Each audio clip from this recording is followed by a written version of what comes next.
अस्सलाम वालेकुम friends, welcome back to my channel Laiba health tips. Friends, आज मैं आप लोगों के साथ दही से रंग गोरा करने के लिए दो ज़बरदस्त मास्क शेयर करने जा रही हूँ। फ्रेंड्स, दही हमारे चेहरे के लिए बहुत बेहतरीन है। आज मैं आपको बहुत ही आसान ज़बरदस्त आजमूदा टोटका बताऊंगी जिससे चंद मिनटों में आपकी रंगत कुदरती तरीके से निखर जाएगी। तो चलिए शुरू करते हैं, पर इसके पहले प्लीज़ मेरे चैनल को सब्सक्राइब कर लीजिए और बेल आइकन को दबाइए एवरी लेटेस्ट ब्यूटी अपडेट को सबसे पहले पाने के लिए। इसके लिए आप लोगों को चाहिए, सबसे पहले बर्तन में 1 चम्मच दही डालें।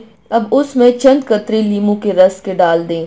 दोनों को अच्छी तरह से मिक्स करके चेहरे पर लगाएं। 20 मिनट के बाद चेहरा धो लें, आपकी रंगत चमक जाएगी। इसके अलावा दही में कीरी का पेस्ट शामिल करें, उसे भी 15 से 20 मिनट के लिए चेहरे पर लगाएं।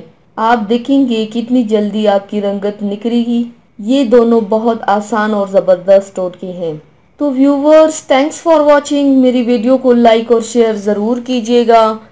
मिलते हैं एक और नई वीडियो में, तब तक के लिए अल्लाह हाफिज़।